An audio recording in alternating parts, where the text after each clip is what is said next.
Tiago capítulo 4, versículo 1 em diante. De onde procedem guerras e contendas que há entre vós? De onde, senão dos prazeres que militam a vossa carne? Cobiçais e nada tendes, matais e invejais e nada podeis obter. Viveis a lutar e a fazer guerras.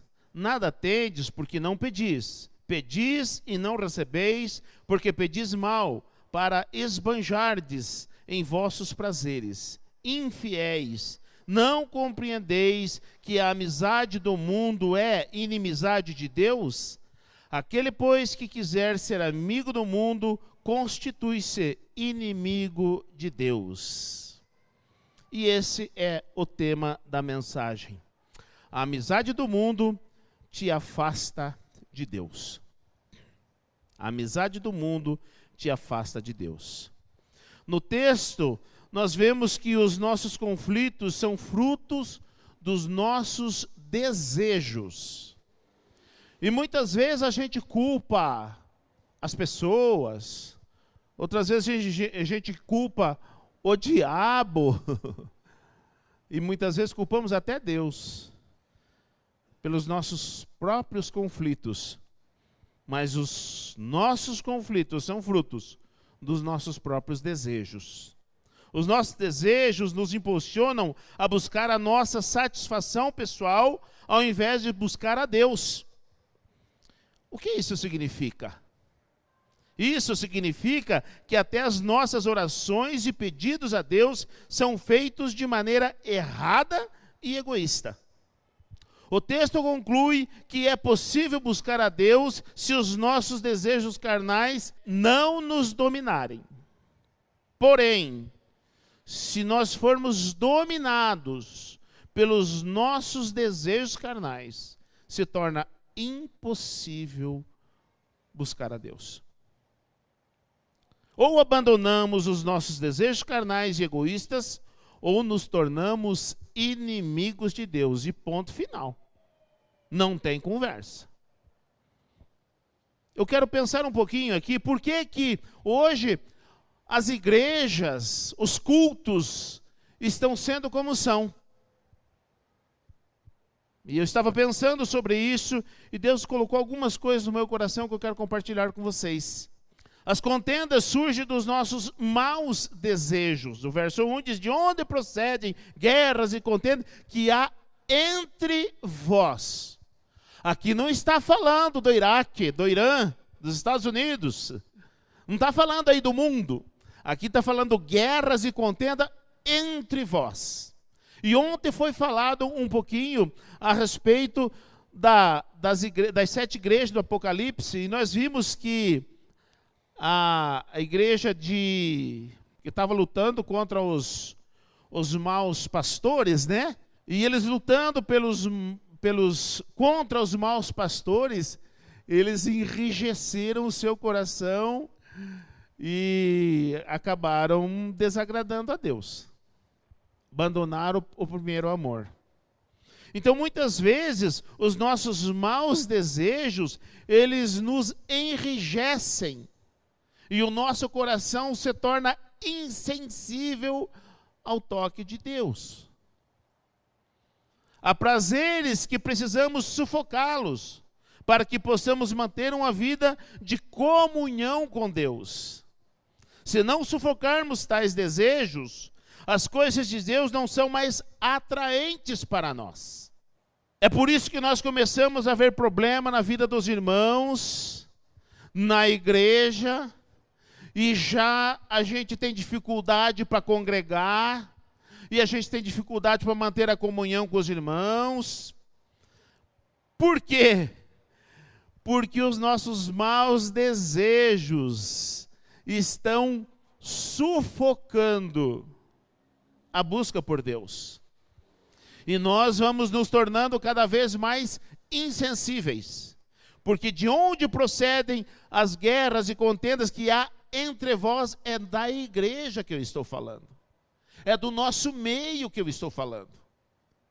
Não estou falando de Irã e Iraque, não.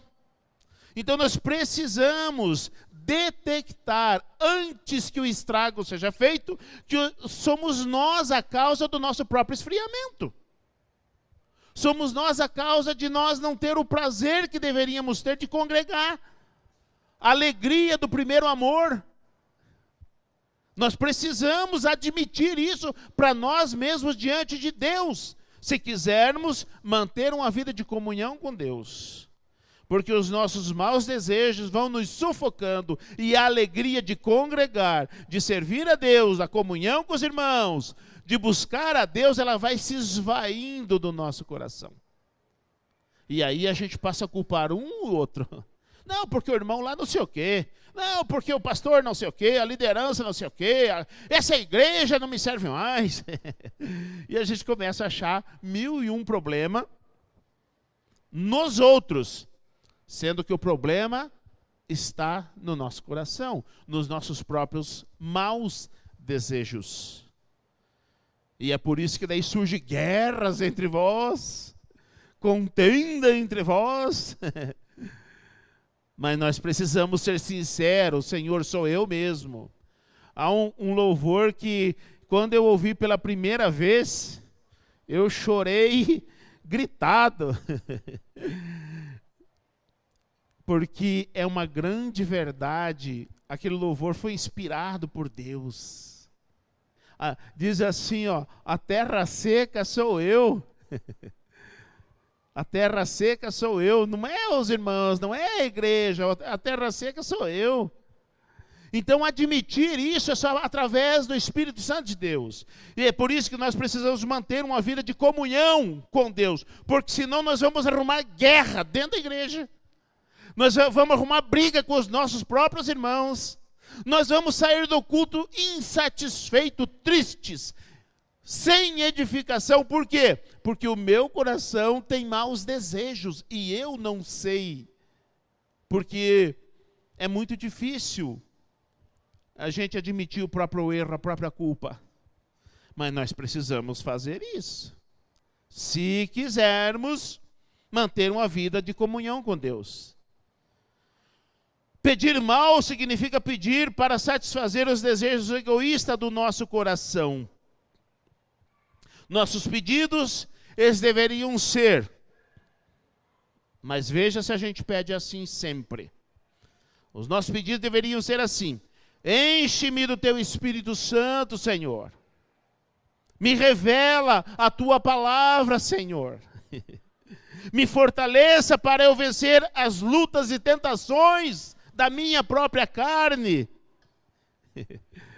Mas é assim as nossas orações? Não, Senhor, me ajuda a pagar aquele boleto, Senhor. Oh, meu Deus do céu, a prestação do carro. Oh, preciso pagar a oficina, preciso trocar de carro. Senhor, a prestação da casa. Oh, meu Deus do céu, e agora? O cartão vai virar e não virou ainda, eu preciso gastar. Os nossos pedidos são assim. Como assim? E a gente quer ser cheio do Espírito Santo, pensando só essas coisas. Vamos dormir, aquela preocupação. Senhor, e agora e amanhã? Não sei como é que eu vou fazer amanhã. Oh, meu Deus do céu. E agora? Ao invés de se encher. Eu vou falar para vocês. Hoje a minha esposa me deu uma cacetada, me deu uma patada, que eu perdi até a reta. Eu estava agoniado porque eu estou sem carro. Eu estou sem carro. E eu, desde ontem, procuro um carro aqui, procuro um carro ali, procuro um carro lá, tal. E aí, de repente, ela veio com aquela patinha bem de leve na minha canelinha. Bem, será que não é para você? Você orou? E eu já conversando lá com o homem do carro. E aí, eu fui, verdade, eu não orei. Mas não dê tão forte o coice que machuca. Aí eu parei tudo e, para minha própria vergonha, eu fui orar. Porque eu estava só pensando no carro, eu não pensei que eu tinha que pedir, que nem a mensagem do Mike domingo passado. Né? Gente, Senhor, eu vou fazendo, vai abençoando aí, Senhor, que eu estou fazendo. Ela lembrou. E aí eu fui orar. E aí, quando eu fui orar, Deus falou, não desse tamanho. E eu pensei, voltou, opa, peraí, meu amigo, peraí, que deu problema aqui, não vou conseguir mais. Esquece, não vou poder fazer negócio, não. O negócio, ao meu ver, era excelente, mas não era. Um outro que eu já estava conversando também, falou, pode parar tudo, o negócio deu para trás. Muitas vezes a nossa oração é só essa, Senhor, estou precisando do carro, Senhor do céu, o Senhor sabe que eu preciso do carro, Senhor, em vez de, Senhor, me enche com o teu Espírito Santo. Só que daí eu fui fazer isso. E aí, Deus me encheu com o Espírito Santo e falou, é você que prega, e me deu essa palavra. Porque eu também não sabia quem ia pregar. Então é importante que nós venhamos a ter o pedido correto, a fazer o pedido correto para Deus. Para que a gente não venha ter no nosso coração coisas más, que nos afastem de Deus, que levem-nos para longe da presença do Senhor. Quando Davi, ele percebeu que os seus desejos estavam afastando ele de Deus, porque ele tinha pecado com Betseba, e aí ele foi confessar diante do Senhor, Senhor, não tire de mim o teu Espírito Santo. Mas ele diz, no versículo 10, algo maravilhoso que me chama a atenção. Ele diz assim, cria em mim, ó Deus, um coração puro, e renova em mim um espírito inabalável. Quando nós percebemos, e eu percebi hoje à tarde, que eu estava me afastando de Deus, buscando o meu interesse, e não a vontade de Deus, eu parei e falei, Senhor, me perdoe, estou parando agora, parei com esse negócio aí, Senhor. Já fui e conversei com o Rafa, que uma das minhas preocupações é o Rafa. A Ju está grávida e está sem carro. Mas Deus sabe mais do que nós. E aí está a grande diferença da família, né? Eu cheguei e falei, filho, Deus falou que não é para comprar o carro. Aí ele falou, pai, então não compra. Eu estou de boa. Falei, mas eu não, filho. E aí eu fui me justificar e ele me consolou. Essa é a diferença da família na presença de Deus. Fui corrigido pela minha esposa e fui consolado pelo meu filho. Então nós precisamos orar da maneira certa. Enche-me com o teu Espírito. Senhor, muito obrigado por se revelar a tua palavra para a minha vida e eu entender sobre a salvação da alma. Senhor, me livra dessas tentações, desses desejos carnais que estão me afastando de ti, me livra. E cria em mim, Senhor, um coração puro e um espírito inabalável. Essa deve ser a nossa oração. E não só pedir. O que acontece nos dias de hoje? Os dias estão tão corridos que a gente não tem tempo para pensar, a gente só vai fazendo, porque tem tanta coisa para fazer, que a gente só vai fazendo. Não pode ser assim, nós precisamos mudar. Nós precisamos mudar essa situação, se quisermos agradar a Deus. Porque estamos pedindo mal. Estamos pedindo mal. Quando você quer algo, precisa pedir a Deus e deixar que Ele decida o que é melhor para você. Porque nós temos a tendência de achar que sabemos o que é melhor para nós, né? Que entendemos de negócio, que sabemos disso, daquilo, daquele outro. Mas nós não sabemos nada. Quem sabe é Deus. Então, entregar nas mãos dEle. Ele tem o melhor para nós. Muitas vezes o motivo com que pedimos para Deus é um motivo mau. Mas nós não sabemos disso, achamos que é bom. Porque nos agrada. E Jesus, ele diz, certa vez, se vós que sois maus, sabem dar boas coisas para os vossos filhos, quanto mais vosso Pai Celestial. Qual é a constatação que Jesus fez para os homens? Ele constatou: vocês são maus. Se vós que sois maus, vocês são maus, então nós somos maus. Assim como os nossos desejos. Então nós precisamos entregar até os nossos desejos nas mãos de Deus. Mas o que é esta amizade do mundo que nos torna inimigo de Deus? O que é? Que às vezes a gente se questiona, mas eu sou tanto tempo crente, eu sou crente, não sei o quê. O que é essa amizade do mundo? A amizade do mundo é desejar os prazeres que o mundo oferece. O nosso prazer, ele precisa estar em Deus e na sua palavra. Mas o mundo oferece muitos prazeres. Então, a amizade do mundo é desejar os prazeres que o mundo oferece. Como, por exemplo, amar o dinheiro. O amor ao dinheiro é a raiz de toda espécie de males. Né? Quem ama o dinheiro não contribui na obra de Deus. Por quê? Porque acha que o dinheiro vai faltar.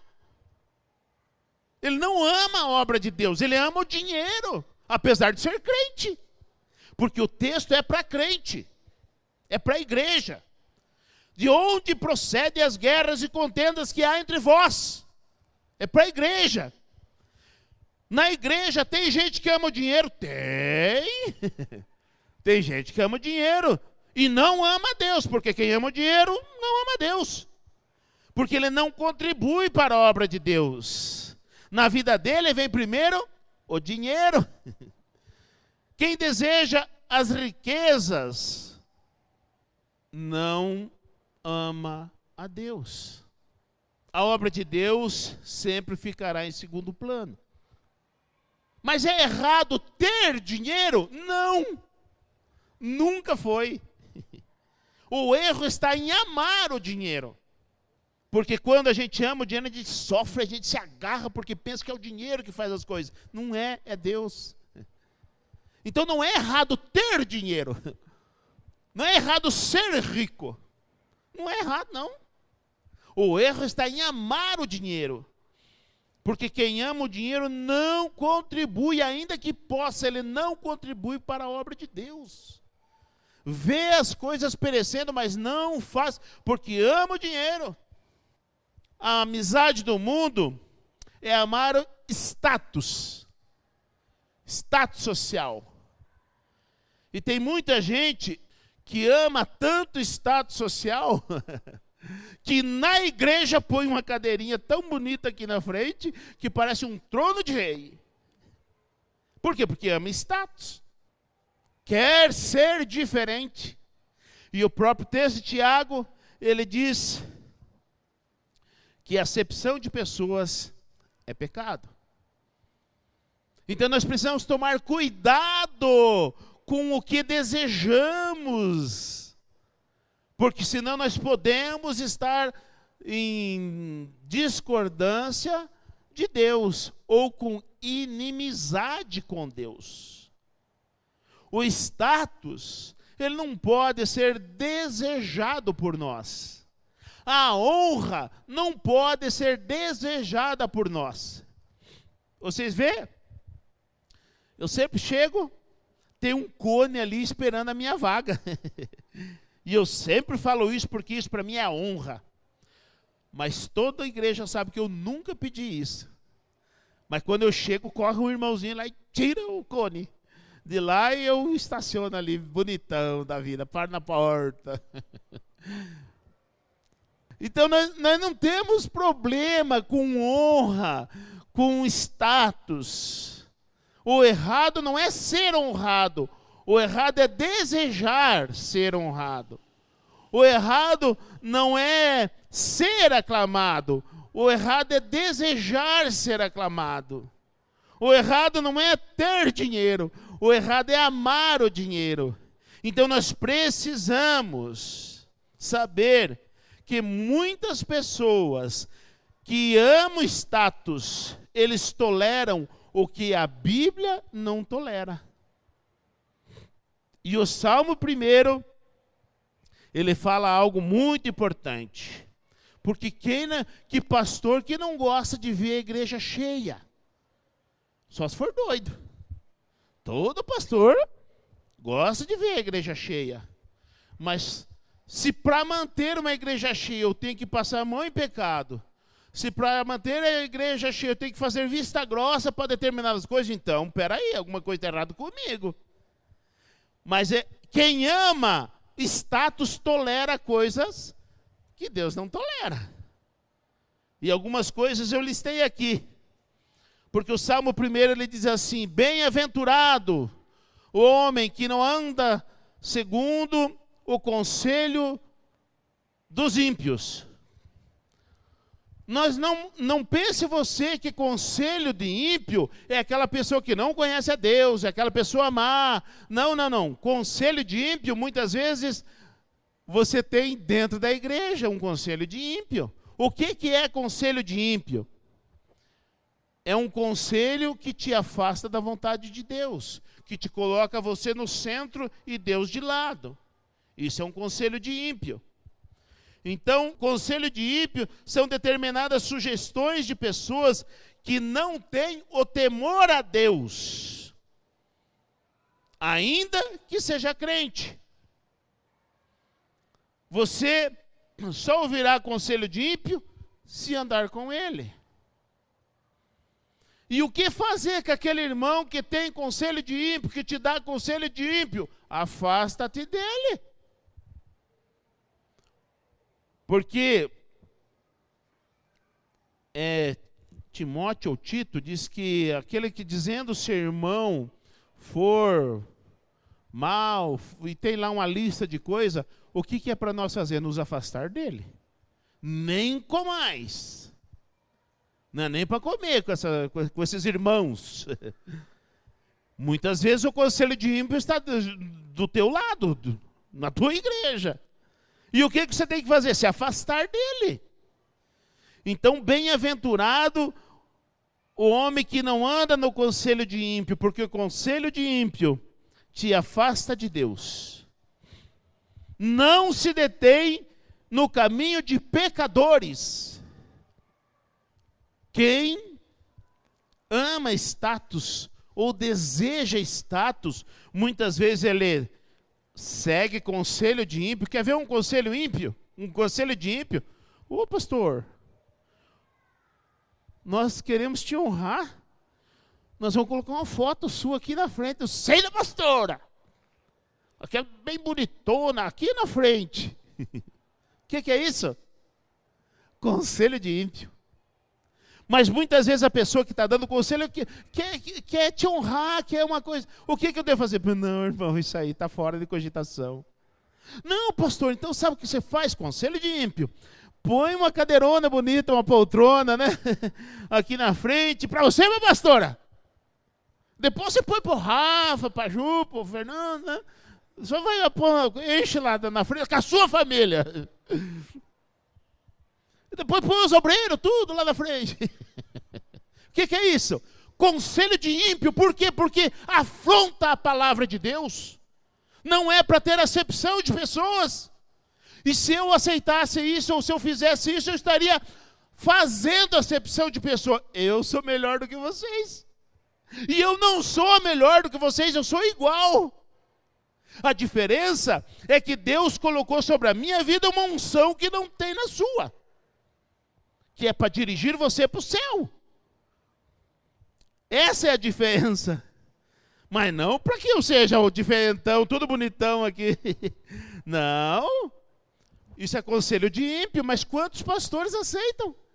Quantos pastores estão fazendo isso? Vocês não vê por aí, de vez em quando, uma igreja com fatona, coisa mais linda lá na frente? Vê. Ou umas cadeironas bonitas lá na frente? Vê também. Tá certo isso? Tá errado. É pecado. Mas estão aceitando porque querem status. Amam status. Muitas vezes essas coisas acontecem dentro da igreja. Não se detém no caminho de pecadores. O que isso significa? É que não deve se envolver com pessoas que vivem em pecado, nem adquire os seus maus hábitos. O que acontece muitas vezes no trabalho? Sextou. Sextou. O que acontece no sextou?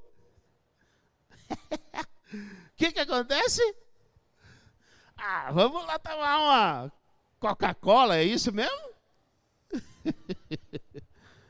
Não é Coca-Cola, não. É outros negocinhos, né? Mas, mas eu vou com os meus colegas, eu só vou tomar Coca-Cola. Não se detém no caminho de pecadores. Porque nós vamos ver o que isso leva.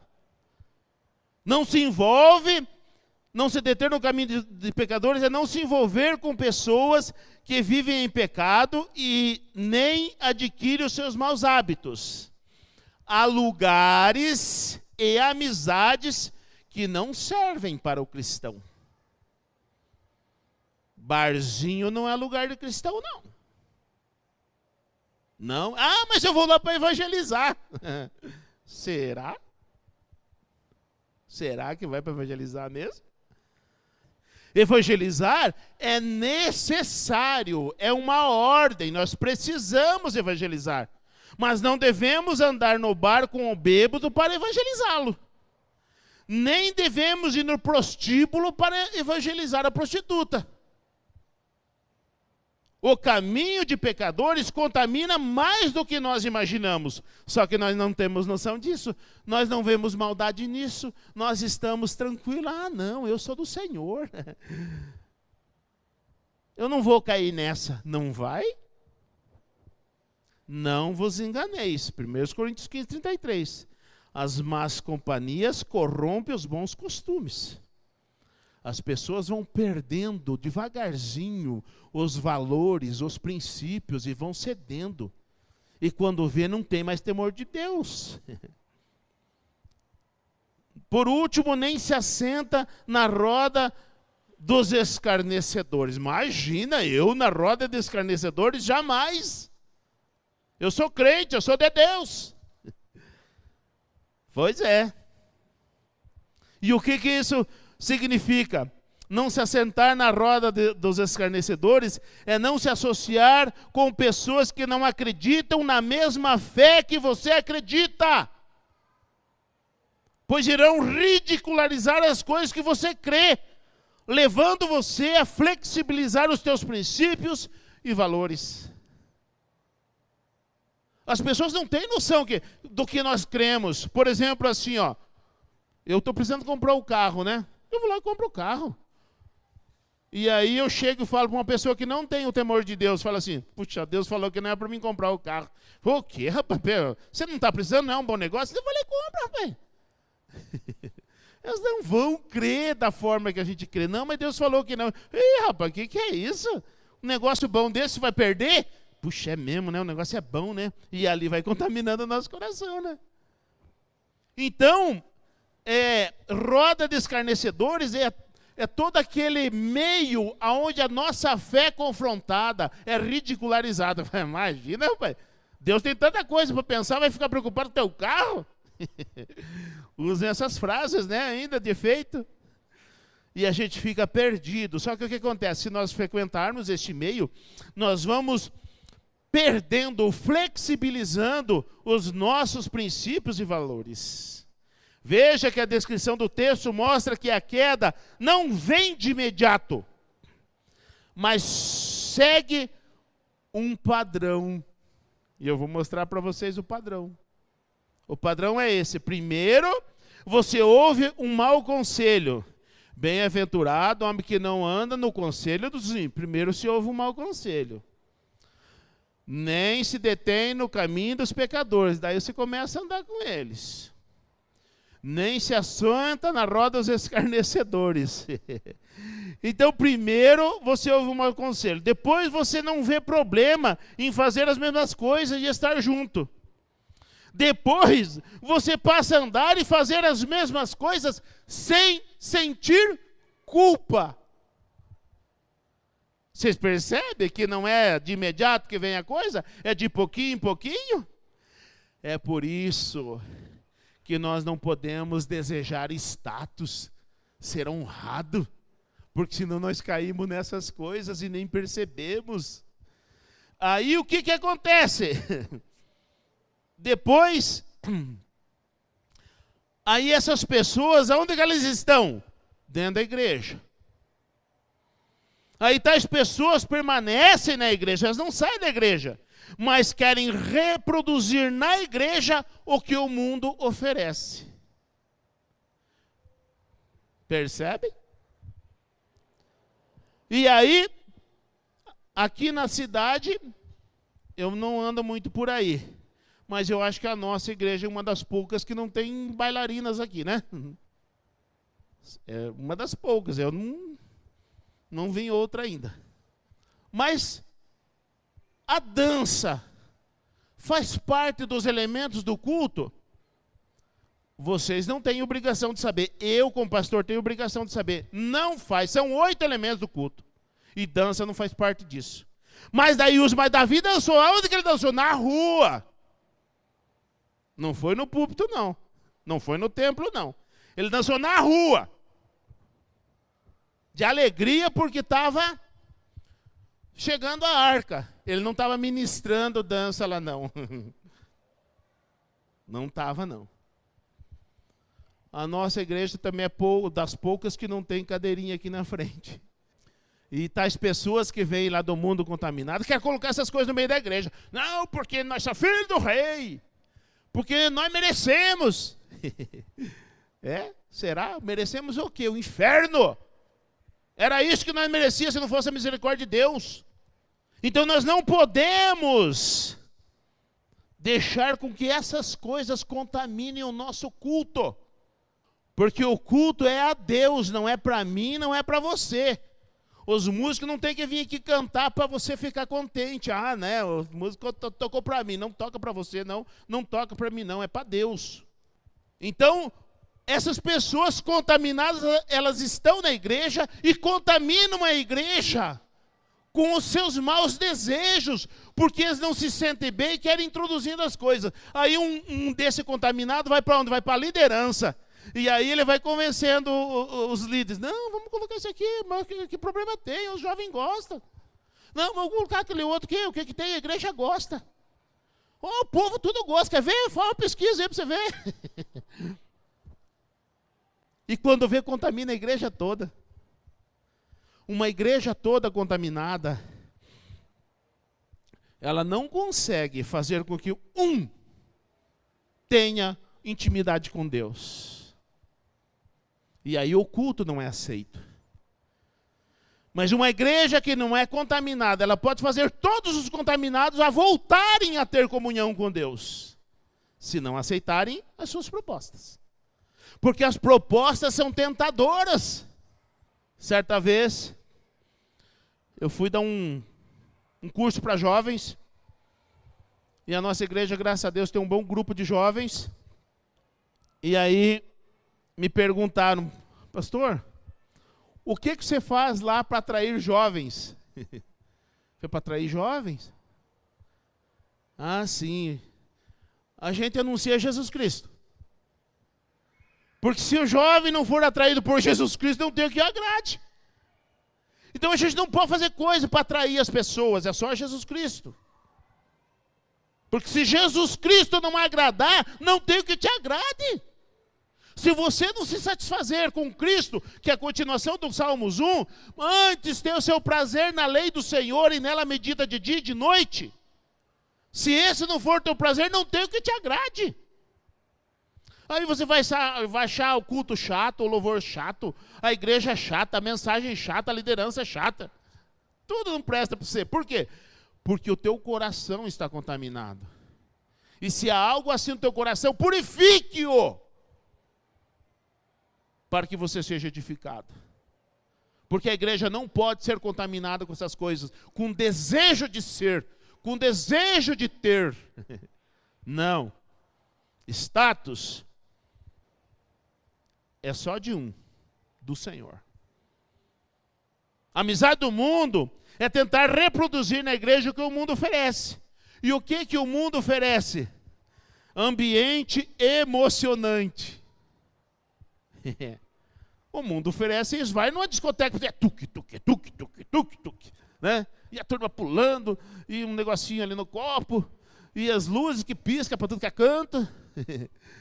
E a turma toda ali, emocionada, né? Eles querem fazer isso na igreja. Não vai, aqui não vai ter tuque-tuque, não. Aqui não vai ter, não. Eles não desejam a presença de Deus, mas estão sedentos por prazeres e emoções. São esses contaminados. O problema é que os pastores estão cedendo isso para manter um bom número de pessoas nos cultos. Mas Deus não tem recebido um culto assim. A preocupação de um pastor não deve ser se a igreja está cheia ou não, mas se Deus está presente ou não no culto. Essa deve ser a minha preocupação, a preocupação do pastor. Hoje em dia, nos cultos, eles estão oferecendo técnicas de programação neurolinguística, e as pessoas não sabem, os crentes não sabem que é isso, que os atrai. Então tem luzes, tem pinturas, tem fumaças, tem um sonzinho que não é louvor, é só um sonzinho musical, que são técnicas usadas para atrair as pessoas, para deixar as pessoas emocionadas. Mas será que isso agrada a Deus? Tudo isso para agradar aqueles que estão contaminados, e aí então afetarão a fé daqueles que buscam verdadeiramente a Deus, que na igreja sempre tem aqueles que buscam verdadeiramente a Deus, e podem estar sendo mortos por causa de contaminados. Os contaminados nunca irão influenciar os verdadeiros a sentir a presença de Deus, mas os verdadeiros, se não cederem à pressão, podem levar os maus influenciados a se voltarem novamente para Deus. É por isso que nunca devemos ceder a essas novidades. Sabe por quê, gente? Essas novidades é a velha estratégia de Satanás, querendo ditar regras dentro da igreja. Mas são novidades, né? Até pouco tempo atrás, quem via a igreja, por exemplo, com parede preta? Eu não tenho nada contra a parede preta. O problema é por que está pintando de preto. Eu não tenho nada contra luzes. O problema é por que está piscando. Não tem nada contra a fumaça, por que está soltando. Eu não tenho nada contra a poltrona bonita, aconchegante. Não. O problema é por que está colocando. E por que está colocando só para alguns.